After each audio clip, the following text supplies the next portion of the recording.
Hey guys, this is Parker with the Catholicism in the Car podcast. I just want to offer some reflections really quick on this whole issue of human nature and the soul, and some things that I've learned recently that have corrected me on things. And I've made some Facebook posts about this. I've made a number of other comments about this, but I want to make it clear with a video and with a podcast episode, just a short one here, that I've said in past podcasts, and I will say in future podcasts, because they're podcasts that I've recorded in the past but haven't been published yet, right?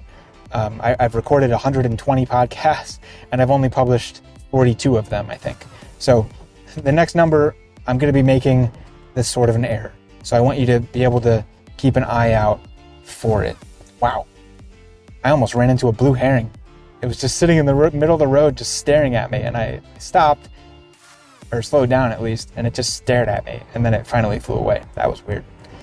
Okay, anyway, there's this, not so much a misconception that I had, but I was unaware of other options that are condoned by the church. And this regards our human nature, but specifically regards the matter of our soul after death.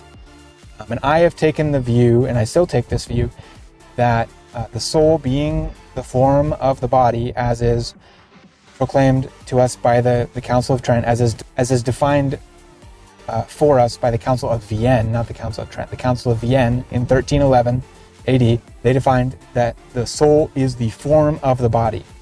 Now the question is what does the church mean by form? And that's where this debate kind of comes in.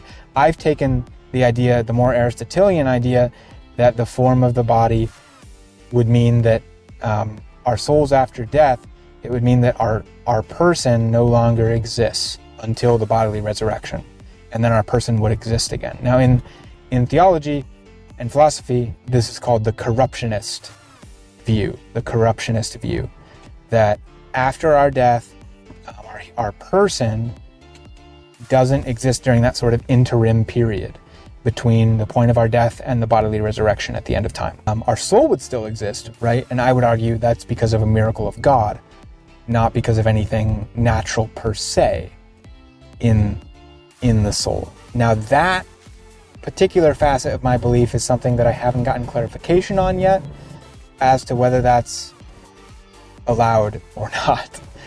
As far as I know, nothing has been officially defined on that matter, so I think I'm safe in believing that. But if I'm corrected, if the magisterium has said something contrary to what I'm promoting here, then I will obviously step in line with the magisterium. I won't go against what the church has said on that matter. I'll reform my views to that.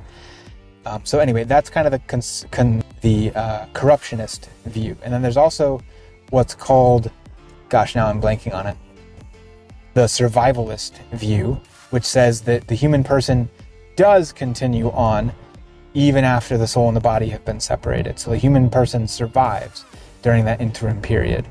They're there up there in heaven in the beatific vision, and they're fully aware of everything that's going on. So like the corruptionist would say that we wouldn't have experience per se between our bodily death and the general resurrection. We wouldn't have experience per se because we don't have bodies to have experience through. Now it's not like soul sleep, which has been condemned by the church, where our soul doesn't exist for that time. No, our soul exists in the corruptionist view, but our person doesn't. And so we're not really able to experience per se because our whole person isn't there, and particularly because our bodies aren't there connected to us, right? Whereas the survivalists would say that yes, we will have experience in that interim period between the time that we die and the general resurrection. So I just want to make it clear that in this quick video that there are these two kind of camps, and this is actually just a discussion in Thomism mostly today. I'm not clear how it's laid out in the Franciscan school or other schools of thought within the Catholic Church, but I just want to make it clear that my view is not the only way that you need to ascribe to. All right, there's a multitude of views that you can take on this issue. So I just want to, again, just make that very, very clear to everybody. All right. Thanks, guys. I love you all. Thanks for your support.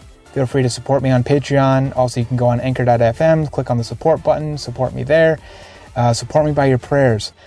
You can also find me on YouTube, Twitter at PZ Catechesis, Instagram at Catholicism in the Car, Facebook. I have a Facebook page, Catholicism in the Car.